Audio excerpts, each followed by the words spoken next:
Merci d'être avec nous sur TV5 Monde, deuxième partie de cette édition spéciale consacrée à Jacques Chirac. Et on va aborder son rapport à l'Europe, un rapport complexe qui a évolué, vous le verrez.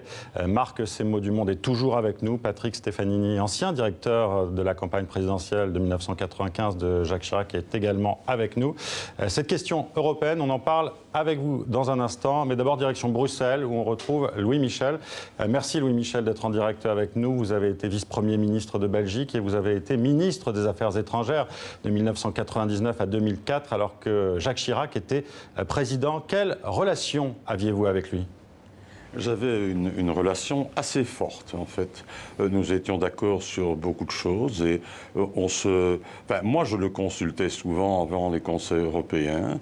C'est un homme d'une grande bienveillance, d'une grande intelligence, évidemment, mais c'était aussi quelqu'un qui savait faire entendre la voix de la France au Conseil européen. Je pense notamment à son engagement très fort par rapport aux difficultés du monde agricole. Et puis là où nous avons été évidemment très proches, c'est sur ses positions concernant la guerre en Irak. On avait fait le constat, bien entendu, que cette guerre n'était pas justifiée, qu'elle allait sans doute générer énormément de problèmes collatéraux et d'effets collatéraux. Et donc, nous avons été véritablement complices sur cette question. Et je suis encore plein d'admiration, d'ailleurs, parce que je pense qu'il avait fait preuve de vision. On voit aujourd'hui ce que ça a donné. Je pense que nous étions convaincus, bien entendu, que les raisons invoquées pour engager cette guerre était quand même un rien fallacieuse, voire d'opportunisme politique interne. Mais il est clair que nous le suivions complètement sur cette ligne.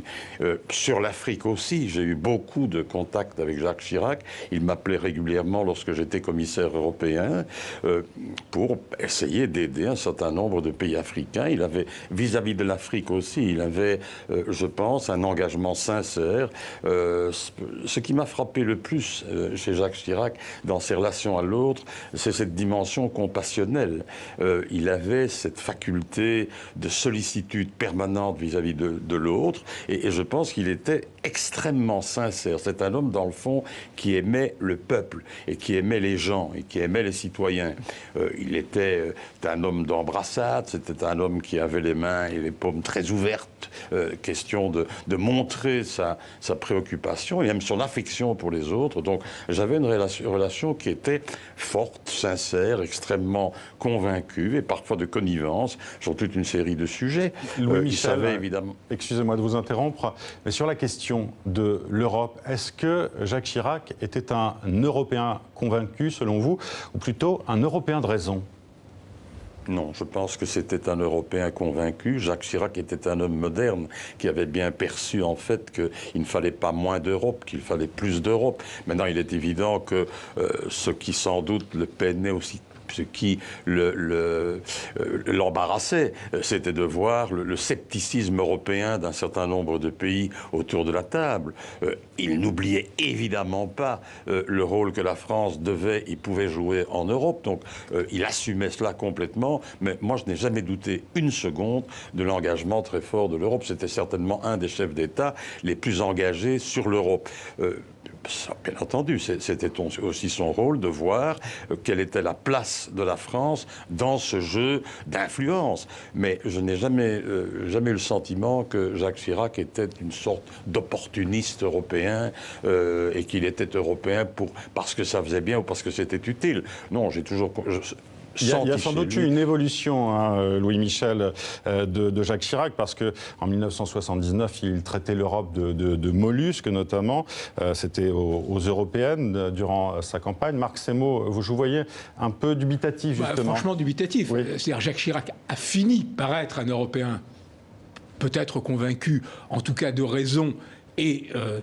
à s'engager très clairement dans l'Europe, mais quelque part, il vient de loin. C'est-à-dire, effectivement, lors des premières européennes, il était plus que réticent sur l'Europe, mais même encore en 1995, au moment de l'appel de Cochin, il dénonce cette espèce de parti du renoncement et de l'abaissement. Visant contre l'Europe supranationale, voilà, contre l'Europe supranationale, visant à ces voilà. Ensuite.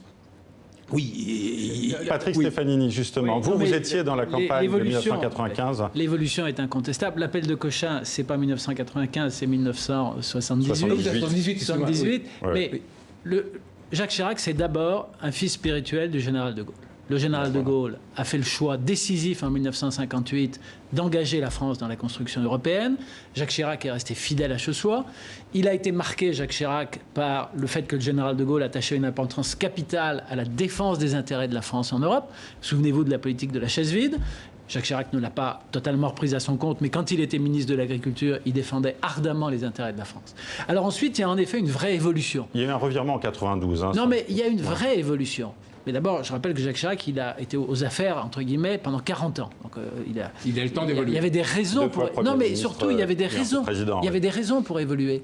Entre l'appel de Cochin et sa décision de soutenir le traité de Maastricht, qui a été décisive. Parce que si Jacques Chirac... Et contre sa famille politique à l'époque aussi. Contre une partie de sa famille politique. Quand Jacques Chirac s'engage en faveur du traité de Maastricht, il fait basculer le référendum dans le camp du oui.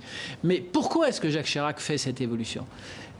À mon avis, pour une raison simple, c'est que le monde a changé. La mondialisation est passée par là. La montée en puissance d'un certain nombre de nations émergentes font que Jacques Chirac est convaincu que la France a besoin de l'Europe, que bien sûr la France doit faire entendre sa voix en Europe, mais qu'elle a besoin de l'Europe pour que son message porte partout dans le monde. Je reviens vers Louis Donc Michel. c'est sans doute un Européen de raison, mais c'est un Européen. Absolument. Je reviens vers vous, Louis Michel. Justement, ces conversations sur l'évolution du monde, sur la mondialisation, est-ce que vous avez eu ces échanges-là avec lui ? Oui, on a évidemment eu ces échanges-là avec lui. Et puis, je dois dire que la réponse de M. Stefanini correspond parfaitement à mon analyse. Je pense que sans doute il y a une évolution, comme d'ailleurs la plupart des chefs d'État européens ont évolué pendant toutes ces années. La mondialisation était dans le fond un sujet de préoccupation pour Jacques Chirac. Il se rendait bien compte que la mondialisation offrait évidemment toute une série de perspectives, mais qu'en même temps, il fallait arriver à humaniser cette mondialisation. Et je crois qu'il sentait bien que dans une Europe plus intégrée, on pouvait aider le monde et l'Europe à beaucoup mieux encadrer, accompagner, humaniser cette mondialisation. Il plaidera même pour l'intégration de la Turquie dans l'Union. Oui, et bizarrement, chez Jacques Chirac, qui est un homme qui a beaucoup changé sur beaucoup de choses, cette idée que la Turquie a vocation à être européenne, qui est quand même dans l'héritage de ce que fut le voyage de Gaulle à Ankara, est restée une de ses constantes.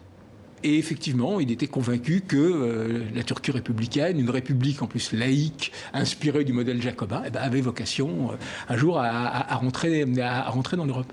Il y avait aussi dans ce choix pro-turc, si j'ose dire, probablement des motivations de politique vis-à-vis de l'Allemagne, car l'accord que Jacques Chirac a donné pour que s'ouvrent des négociations d'adhésion avec la Turquie a été d'un précieux secours pour le chancelier Schröder, et ça a consolidé le couple que Jacques Chirac a formé avec M. Schröder après le départ des affaires de M. Helmut Kohl. On n'entend plus justement ce plaidoyer pour l'entrée de la Turquie dans l'Union européenne dans les différentes formations politiques en France, ou très peu en tout cas. Ou très peu, mais bon, Erdogan a beaucoup contribué à faire que plus personne n'a envie d'intégrer la Turquie. Ensuite, si l'opposition, avec notamment le leader social-démocrate Imamoglu, gagne, je pense que la donne pourra beaucoup changer. Louis Michel, je me tourne vers vous pour une dernière fois. Quelle image allez-vous garder, quel souvenir allez-vous garder de Jacques Chirac ? D'un homme convivial, chaleureux, généreux, engagé, d'un homme bienveillant vis-à-vis des hommes et des femmes de son temps. Moi, je parle de Chirac avec beaucoup d'émotion, parce que c'est quelqu'un qui avait vraiment la faculté de s'ouvrir à l'autre, d'écouter, aussi de rigoler. Vous savez, moi, je me rappelle encore d'une soirée absolument extraordinaire où il a véritablement fait une démonstration de culture asiatique, les arts primaires, sa connaissance extraordinaire de l'art asiatique, l'art africain aussi. Nous avons passé une soirée extraordinaire à Bruxelles dans un restaurant japonais avec Schröder, Chirac, Verhofstadt, Joschka Fischer, De Villepin et moi-même. C'est une des plus belles soirées, je dirais, de convivialité politique à laquelle j'ai pu assister. Merci Louis Michel d'avoir été avec nous en direct de Bruxelles. Patrice Stefanini, un mot assez court s'il vous plaît pour conclure justement. Quelle image vous allez garder de Jacques Chirac ? de quelqu'un qui a su évoluer en matière de politique étrangère tout en restant fidèle pour l'essentiel à l'héritage gaulliste. Et vous, Marc Semo? Plus ou moins la même chose. Merci à vous d'avoir été avec nous.